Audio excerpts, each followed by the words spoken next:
like someone did something and it works out, everyone jumps on it. And I feel like people are not stupid, right? Yeah, I They can can sense they can sense, they can tell if you're genuine or not. that.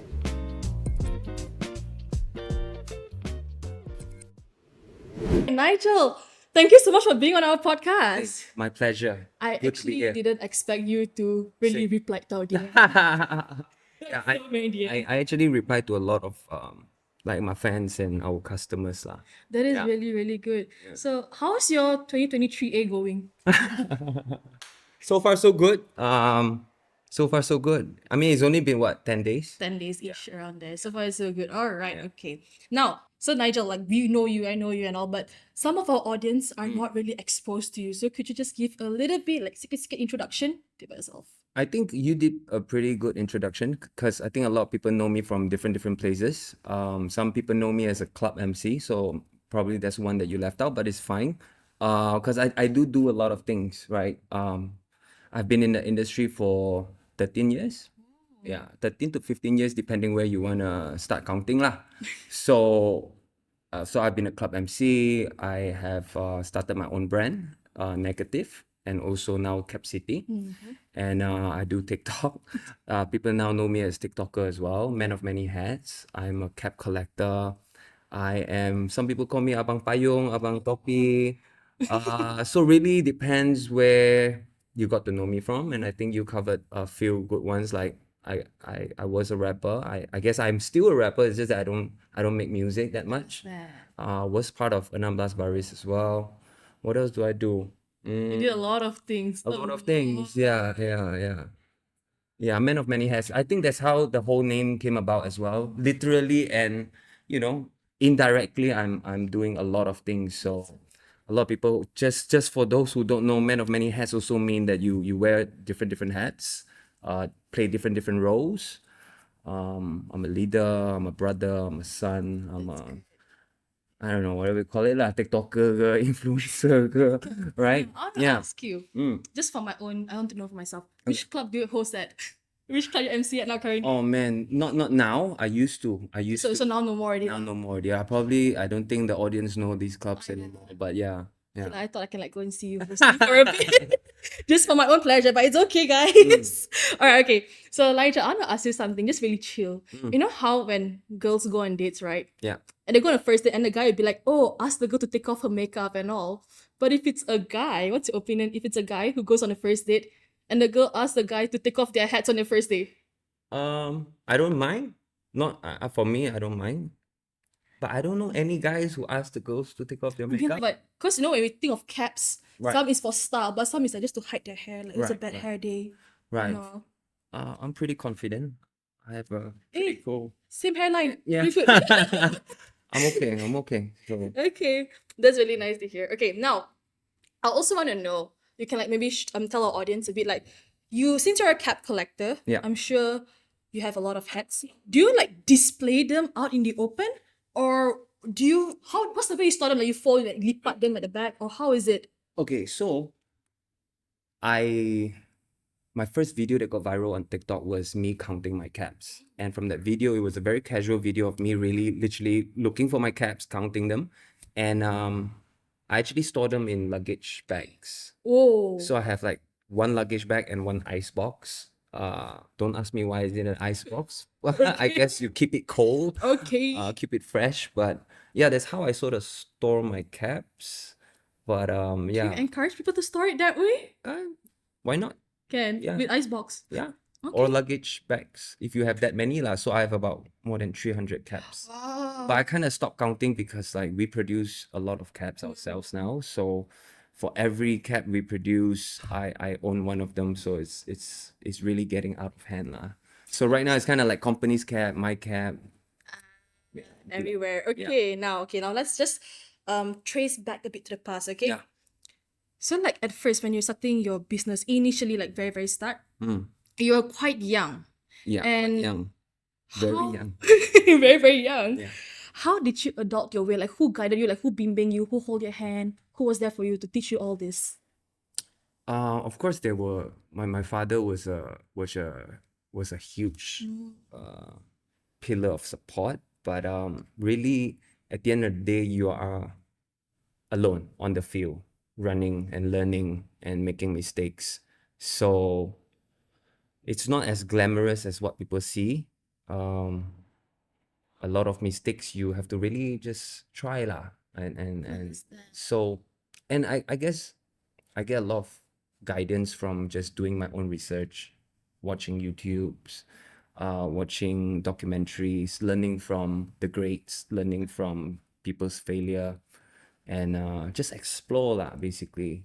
Yeah. Understood. And what was your favorite? I was gonna ask, what's your favorite YouTube video or like online mentor you're watching at that time? I have a few lah, but Gary V was one. Oh, that's good. He's still relevant until today, yeah. Yeah. Gary V is one, and who else? I mean, just inspired by certain artists as well, like Kanye West. Yeah. I mean, it varies. It really varies. Steve Jobs. Understood. So just really studying how they build their company and learning their moves. Just breaking down what they did Yeah, back then. yeah, That's really interesting. And as you grew, you opened up a few branches and all. yeah, And as time goes by, you had to close down. yeah, I'm sure it's a tough decision for you. yeah. It was probably the toughest decision I ever have to make out of this 13-year career of mine. Simply because it definitely bruised your ego. You thought you were everything, but Right. and then reality sort of Hits you hard. hits you hard, right? And I was young, so I was really young. How young were you that time? I started running my own clothing brand when I was 21. And so quick story was I started this brand called Negative when I was 21, and I started Cap City in 25. And when I started Cap City, each year we were opening a store. So we opened up to 4 stores, and then we started slowing down, and I started not opening any more stores, and then that's when you sort of question a lot of things. Then you're like, oh my god, like Is this because right? Is this right? because you thought that was like your peak, right? You thought this is it. I finally got my breakthrough.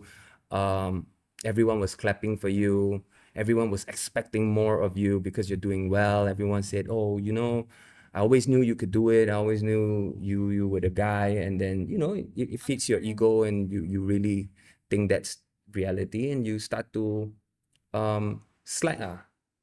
Yeah. Slack. You become comfortable. And I think that's when you don't change, you don't push yourself, and I guess reality hits back. Just hit back. Yeah, and then you start slowly just feel like, oh my god, am I losing my grip? And I think closing the stores, I mean, now in hindsight, you look back, you're like, it's not really that bad, but during that time, I It think was it a was, huge deal, yeah. yeah, it was, you thought like the whole world was watching you failing, and you just, Expectations. yeah, It's just expectation. everywhere. Right.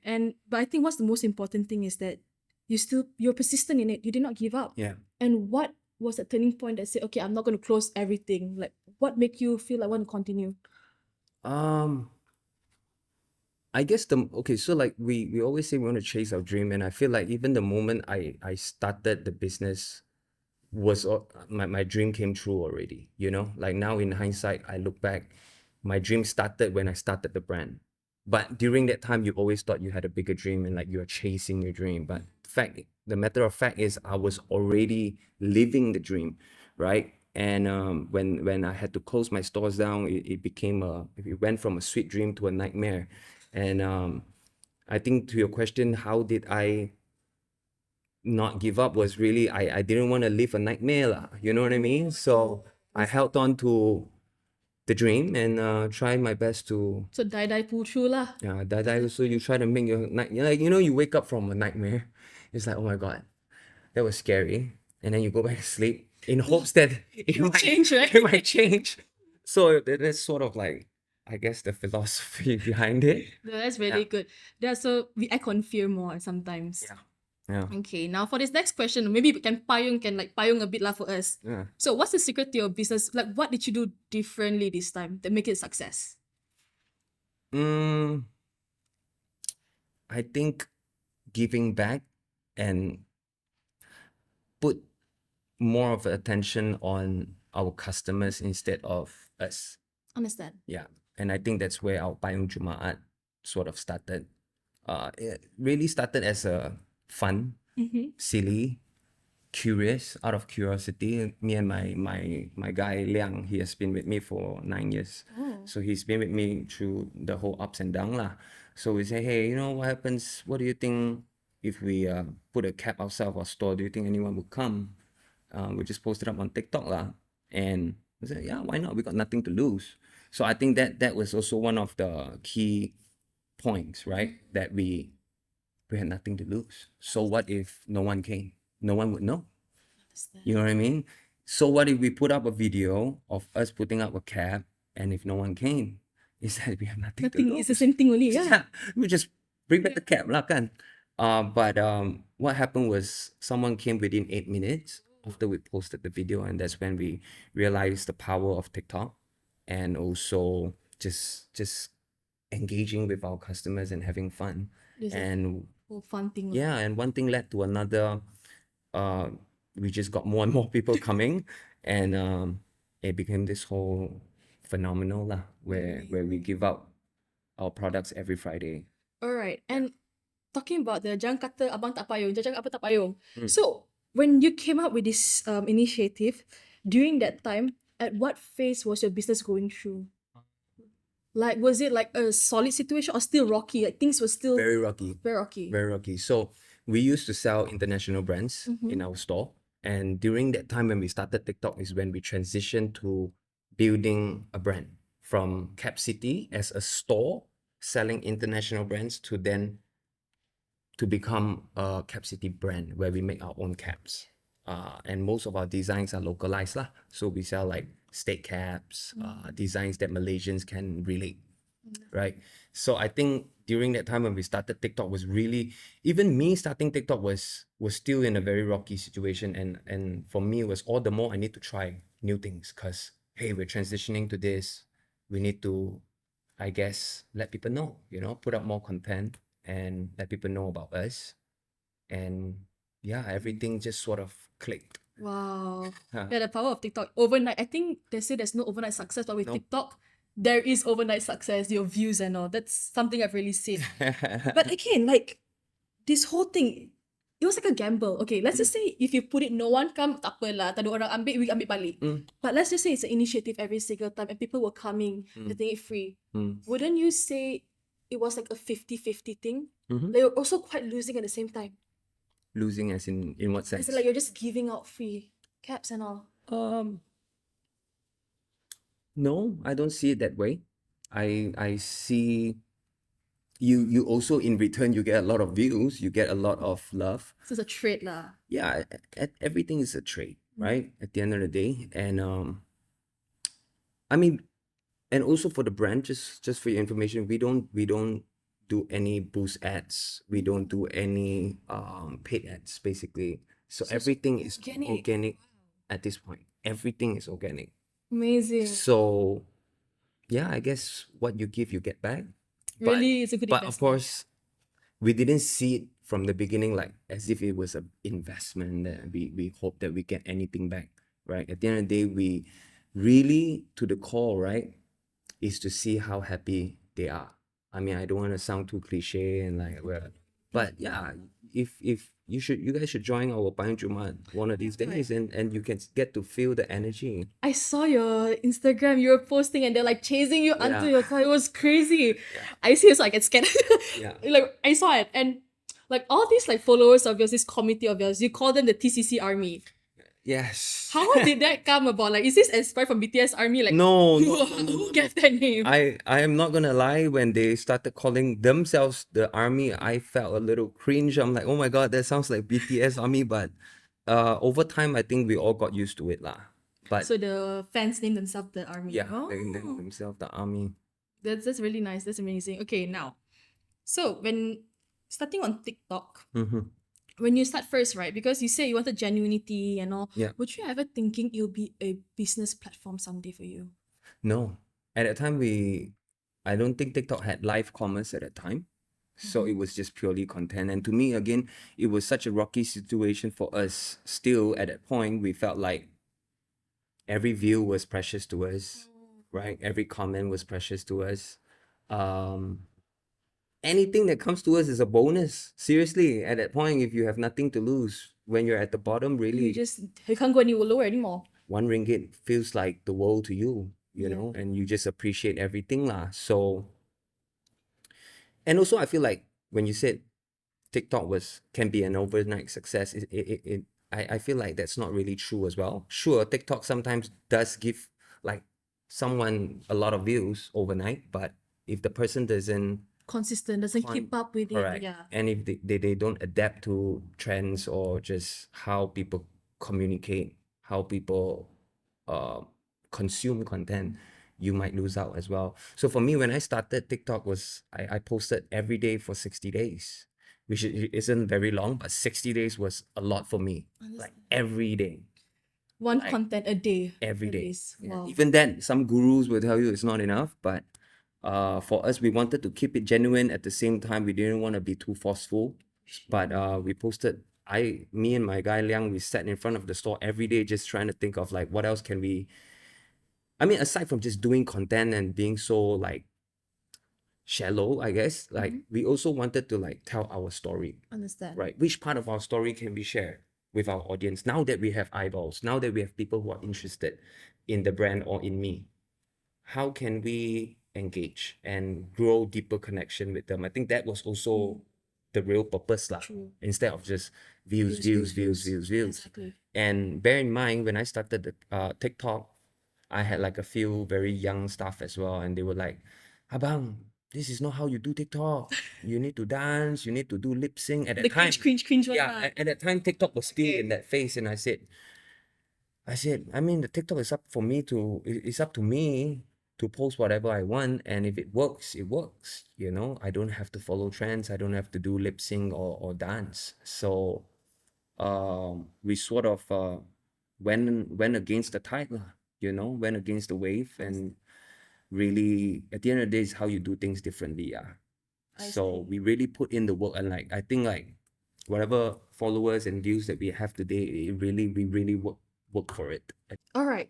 So since your marketing techniques was very different, it's all organic, what do you think is the issue currently with today's marketing in general? What is it lacking that's touching the audience? I can't speak for everyone, but Just in lack your of opinion, yeah. just lack of authenticity.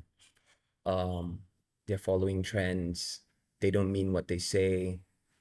As soon as someone did something and it works out, everyone jumps on it. And I feel like people are not stupid, right? Yeah, I They sense can it. they can sense, they can tell if you're genuine or not. And I think for us is that I think our audience know how genuine we are. And I can't tell you how genuine we are. You have to consume our content and be part of it to understand it.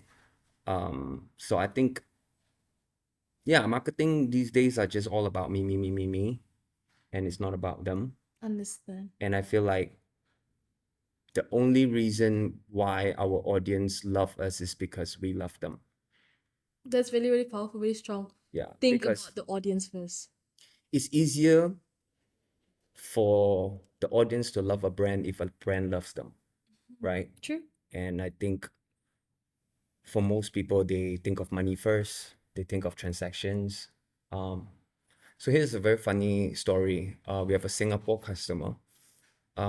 His name is Hakim, and he used to buy a lot, like a lot. Like every week he will buy something from us, right? Oh, okay. And then after a while, he stopped buying due to his financial lah, and he has a newborn, so he has to take care of his family first.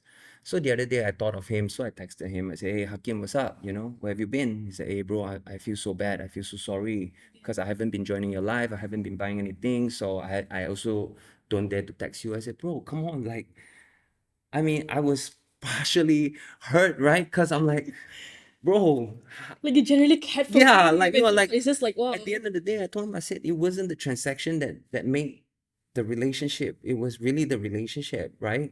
And because of him supporting, and we had, casual talks every now and then, and we already have a genuine relationship. So for him to feel that way, I was so upset that I'm like, like, how could you? We're not like that, bro. But yeah, he was very happy after that. He was like, oh my God, I never thought of it that way. And yeah, so really really having a relationship with your customer, and because maybe because I've struggled so much that I appreciate every relationship that I have. Like for me, my biggest struggle is always to not say struggle, but my biggest reminder is always like think of the day when you were still down and you were at your bottom and you You're just question being everything, grateful there. right? Every fan or customer that texts me on my DM, that's why, like you said, you're surprised that I reply because I'm accustomed to it. I don't want to lose that, Yes. right? Because I remember if I have one request, I'm like, oh my God, who's this? Say, hey, I'm a supporter. I bought this cap. I'm like, oh my God, ew. I chat with my, at one point, my girlfriend was weirded out that I'm chatting with my customers in the midnight. Oh, okay. They would video call me and like Wow. talk about their cats, talk about their family. But really, at that time, like when you have nothing much going on, every customer was your friend. And I wanted to keep that relationship and keep that sort of principle lah. So next time I text you, you reply lah. I'll try. I always try my best. Okay. Even though now it's a little harder to keep up, but I still try. That's really good of you. I can feel the authenticity and like when you tell the story about Hakim and all. Yeah. Because big brands don't do that. Most brands Yeah. don't really do that. Yeah. And because when we were small, you're right, big brands don't do that. And for me, it was like being a small brand has a lot of benefits, right? You're much lighter, you're much faster, you can change things, you can There's think more of an idea. flexibility. Yeah, exactly. More Exactly. flexibility there. So for me, it was like I must do what big brands don't do, Be different. and that will be my advantage. Amazing. It's really nice. And talking about challenges that you're facing. So what is the biggest challenge that you're facing currently? It could be like in a new project or a role that you're still trying to tackle until now. In terms of the business, Mm-hmm. I think to change the sort of the locals' perspective, like a lot of Malaysians are still like, I'm not from KL, so I can't wear a KL cap. So KL cap is one of our bestseller. And we have other states as well, like Negeri Sembilan, we have N9, Sabah Wave. We have like, for Sabah, we have this cap called Sabah Wave. We have A Star for Alo Star. We had a Nasi Lemak cap. We had Sarawak cap. So we're trying to cover every state. I see. So we're trying to design a cap for every state. But I think the biggest challenge is for people to accept that, like, number one, they might feel, I don't know, some people feel like it's quite embarrassing. I don't know. They feel girly. They feel like, ew, Cringe, what? cringe lah. Cringe lah. They think they're all that lah, right?